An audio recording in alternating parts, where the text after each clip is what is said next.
नमस्कार भक्तजनों, इस वीडियो में सुनेंगे छठ पूजा की सबसे पौराणिक कथा। साथ ही जानेंगे छठ पूजा का महत्व और पूजा करने की विधि भी। तो इस वीडियो में पूरे अंत तक बने रहे और इस कथा को पूरे ध्यान और भक्ति भाव से सुने। वीडियो में आगे बढ़ने से पहले प्लीज आप इस वीडियो को लाइक और शेयर कर ले, साथ ही मेरे चैनल को भी सब्सक्राइब कर ले और बेल आइकन को दबाना ना भूलें। तो आइए विघ्नहर्ता श्री गणेश का नाम लेकर इस कथा की शुरुआत करते हैं।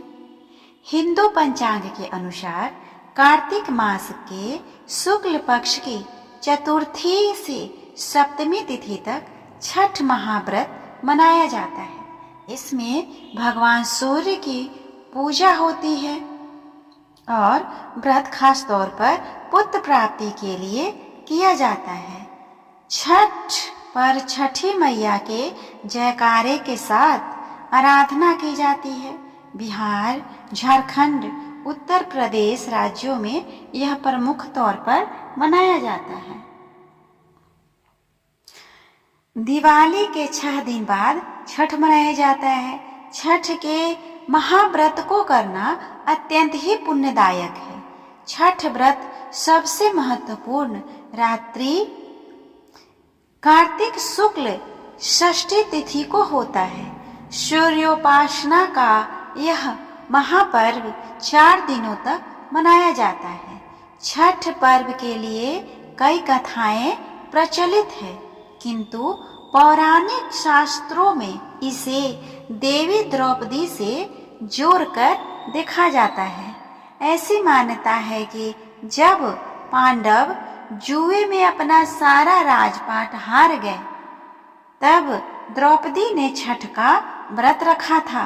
द्रौपदी के व्रत के फल से पांडवों को अपना राजपाट वापस मिल गया था। इसी तरह छठ का व्रत करने से लोगों के घरों में समृद्धि और सुख आता है। छठ मुख्य रूप से बिहार, झारखंड, उत्तर प्रदेश सहित कई क्षेत्रों में छठ का बड़ा ही महत्व है। छठ पूजा या सूर्य षष्ठी या छठ व्रत के सूर्य भगवान की पूजा होती है और धरती पर लोगों के सुखी जीवन के लिए सूर्य देव के प्रति आभार व्यक्त किया जाता है। सूर्य देव को ऊर्जा और जीवन शक्ति का देवता माना जाता है। इसीलिए छठ पर्व पर समृद्धि के लिए पूजा की जाती है। सूर्य की पूजा से विभिन्न बीमारियों का इलाज संभव है। सूर्य पूजा के साथ स्नान किया जाता है। इससे कुष्ठ रोग जैसी गंभीर रोग भी दूर हो जाता है। छठ पर्व परिवार के सदस्यों और मित्रों की लंबी उम्र और समृद्धि के लिए भी मनाया जाता है। एक पौराणिक लोक कथा के अनुसार लंका विजय के बाद राम राज्य की स्थापना के दिन कार्तिक शुक्ल षष्ठी को भगवान राम और माता सीता ने उपवास किया और सूर्यदेव की आराधना की। सप्तमी को सूर्योदय के समय पुनः अनुष्ठान कर सूर्यदेव से आशीर्वाद प्राप्त किया था। एक अन्य मान्यता के अनुसार छठ पर्व की शुरुआत महाभारत काल में हुई थी। सबसे पहले सूर्यपुत्र कर्ण ने सूर्यदेव की पूजा शुरू की। कर्ण भगवान सूर्य का परम भक्त था। वह प्रतिदिन घंटों कमर के तक पानी में खड़े होकर सूर्य को अर्घ्य देता था। सूर्य की कृपा से ही वह महान योद्धा बना था। आज भी छठ में अर्घ्य दान की एक पद्धति प्रचलित है। कुछ कथाओं में पांडवों की पत्नी द्रौपदी द्वारा भी सूर्य की पूजा करने का उल्लेख है। वे अपने परिजनों के उत्तम स्वास्थ्य की कामना और लंबी उम्र के लिए नियमित पूजा करती है। एक कथा के अनुसार राजा प्रियव्रत को कोई संतान नहीं थी। तब महर्षि कश्यप ने पुत्रेष्टि यज्ञ कराकर उनकी पत्नी मालिनी को यज्ञाहुति के लिए बनाई गई खीर दी।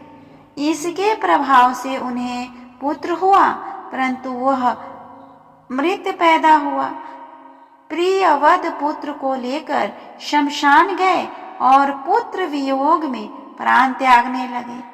उसी वक्त भगवान की मानस कन्या देवसेना प्रकट हुई और कहा कि सूर्य की मूल प्रकृति के छठे अंश से उत्पन्न होने के कारण मैं षष्ठी कहलाती हूँ।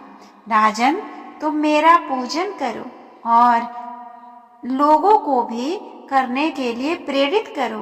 राजा ने पुत्र इच्छा से देवी षष्ठी का व्रत किया और उन्हें पुत्र रत्न की प्राप्ति हुई। यह पूजा कार्तिक शुक्ल षष्ठी को हुई थी। मूलतः सूर्य षष्ठी व्रत होने के कारण इसे छठ कहा जाता है। यह पर्व वर्ष में 2 बार मनाया जाता है, पहली बार चैत्र में और दूसरी बार कार्तिक में। चैत्र शुक्ल पक्ष षष्ठी पर मनाए जाने वाले छठ पर्व को चैती छठ व कार्तिक शुक्ल पक्ष षष्ठी पर मनाए जाने वाले व्रत को कार्तिक छठ कहा जाता है। पारिवारिक सुख समृद्धि तथा मनोवांछित फल प्राप्ति के लिए यह पर्व मनाया जाता है। इस पर्व को स्त्री और पुरुष समान रूप से मनाते हैं। छठ पूजा 4 दिवसीय उत्सव है। इसकी शुरुआत कार्तिक शुक्ल चतुर्थी को तथा समाप्ति कार्तिक शुक्ल सप्तमी को होती है। इस दौरान व्रतधारी लगातार 36 घंटे तक का व्रत रखते हैं। इस दौरान वे पानी भी ग्रहण नहीं करते हैं।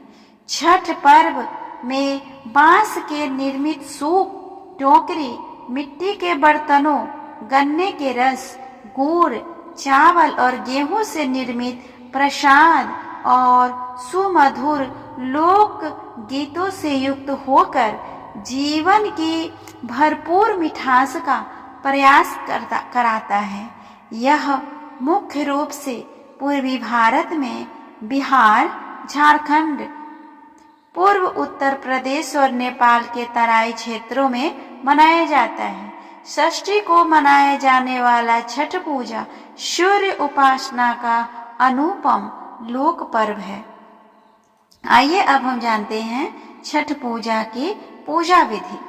छठ देवी भगवान सूर्य की बहन है, जिनकी पूजा के लिए छठ मनाया जाता है। छठी मैया को प्रसन्न करने के लिए भगवान सूर्य की आराधना की जाती है। छठी मैया का ध्यान करते हुए लोग माँ गंगा, यमुना या किसी नदी के किनारे इस पूजा को मनाते हैं। इसमें सूर्य की पूजा अनिवार्य है। साथ ही किसी नदी में स्नान करना भी अनिवार्य है। इस पर्व में पहले दिन घर की साफ सफाई की जाती है। छठ पर्व पर गांवों में अधिक सफाई देखने को मिलती है। छठ के 4 दिनों तक शुद्ध शाकाहारी भोजन किया जाता है। दूसरे दिन खरना का कार्यक्रम होता है। तीसरे दिन भगवान सूर्य को संध्या अर्घ्य दिया जाता है और चौथे दिन भक्त उदयमान सूर्य को उषा अर्घ्य देती है। छठ के दिन अगर कोई व्यक्ति व्रत को करता है तो वह अत्यंत ही शुभ और मंगलकारी होता है। पूरे भक्ति भाव और विधि विधान से छठ व्रत करने वाला व्यक्ति सुखी और साधन संपन्न होता है। साथ ही निसंतानों को संतान की प्राप्ति होती है। आइए अब हम जानते हैं छठ व्रत के अनुष्ठान की विधि। छठ के दिन सूर्योदय में उठना चाहिए। व्यक्ति को अपने घर के पास एक झील, तालाब या नदी में स्नान करना चाहिए। स्नान करने के बाद नदी के किनारे खड़े होकर सूर्योदय के समय सूर्य देवता को नमन करें और विधिवत पूजा करें। शुद्ध घी का दीपक जलाएं और सूर्य को धूप और फूल अर्पित करें। छठ पूजा में 7 प्रकार के फूल, चावल, चंदन, तेल आदि से युक्त जल को सूर्य को अर्पित करें। फिर सर झुकाकर प्रार्थना करते हुए ओम घृणी सूर्याय नमः, ओम घृणी सूर्य आदित्याय नमः, ओम ह्रीं ह्रीं सूर्याय सहस्त्र किरणाय मनोवांछित फल देहि देहि स्वाहा या फिर ओम सूर्याय नमः का 108 बार जाप करें। अपनी सामर्थ्य के अनुसार ब्राह्मणों और गरीबों को भोजन कराएं। गरीब लोगों को कपड़े, भोजन, अनाज आदि का भी दान करें। इस तरह हमने सुना छठ पूजा व्रत की कथा, इसकी पूजा की विधि और महत्व के बारे में। उम्मीद करती हूँ आप सभी को यह व्रत कथा अच्छा लगा होगा। कैसा लगा प्लीज कमेंट करके बताएं, और अगर अच्छा लगा हो तो प्लीज कमेंट बॉक्स में जय छठी मैया लिखना ना भूलें। आप सभी को मेरे तरफ से भी छठ पूजा की हार्दिक शुभकामनाएं। जय छठी मैया।